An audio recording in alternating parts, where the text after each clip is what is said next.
of talking to leading scientists. Maybe we were unaware of certain things. The mentality is different. But Rav continued to lecture. In Kabbalah, there's no such thing as mentality. In Kabbalah, everyone is absolutely equal. Back at the lecture. How do we learn about the two levels? If we, the ones who really feel from within the heart, the point in the heart, the desire to go back to spirituality and feel it, we begin to learn about our situation up here. And that's the wisdom of Kabbalah. So we learn about us being here, when in fact we are already in that state, but we don't feel it. But by wanting in our blocked states to awaken and feel the true state, if we learn about our true situation, we draw on ourselves. It's as if we draw the light that's present there. Because I'm in that world, in that state, I'm not aware of it. But if I make every effort to become conscious of it, to be awakened, my desire, my impulse to do it opens up my additional vessels. And then we begin to feel spirituality. What does that mean? We begin to feel how we are all interconnected as one body. And then through each and every one, infinite light follows endlessly and without any limitations. And all the problems that we feel today in the world is only so as to force humanity to begin to go back up. My guess is that, well, not my guess, that is certainly not believed by the vast majority of the top scientists. You know, I don't give a damn about top scientists or the scientific establishment at all. I don't care what they think. I don't care what they think. All I care about is saying what I have to say, and I will say it the way I have to say it, in whatever way I wish to say it. I don't give a flying damn about what anybody thinks about what I have to say. I stopped caring about that a long time ago.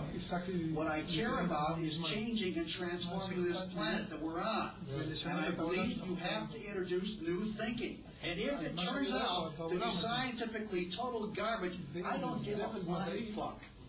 It makes no difference to me, because science has little credibility as the only way of seeing the world. It's only one very narrow, very limited way. And the medical model, as you well know, is full of so much bullshit about what's right and what's wrong, and what's the right psychological model, and what's the right medical model, that we're so filled with stuff that people are looking for alternative ways of healing.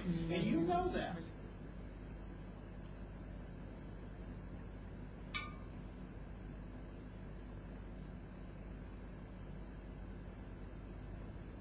Clearly, you know your stuff. There's no question. And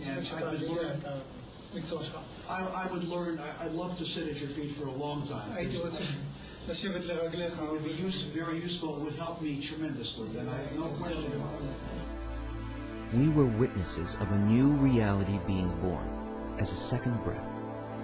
Science saw in Kabbalah a unique opportunity, a chance of a breakthrough. What was it that made such a change? Was it the hours of Rav's lectures, arguments, and doubts? Perhaps it was simply that the time has come.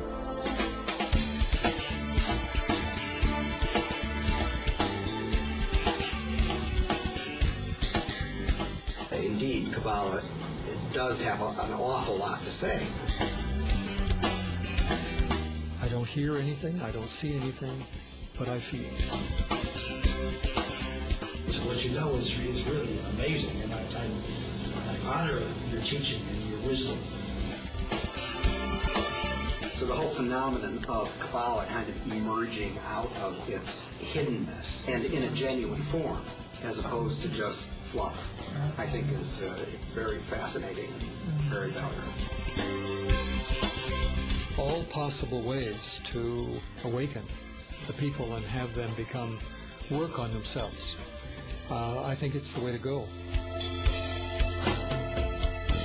Because this is something that means a great deal to me, and because I have very positive impression of this meeting. I'm certainly happy to help in any way that I can. I certainly can contribute ideas to the film, and I'd be happy to work with you on it, sure. As long as there's life and breath and limb within me, I'm willing to travel.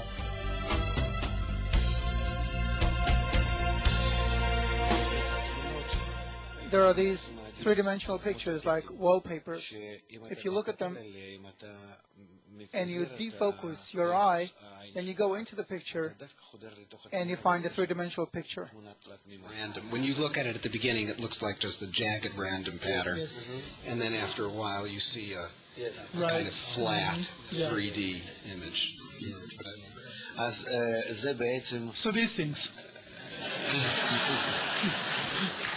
So what the wisdom of Kabbalah actually does is it helps you get that picture. It doesn't do anything new, actually.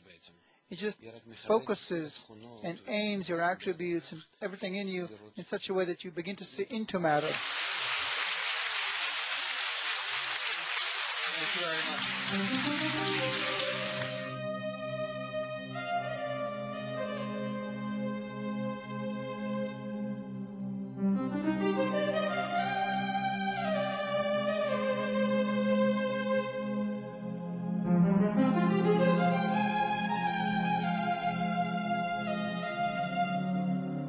much.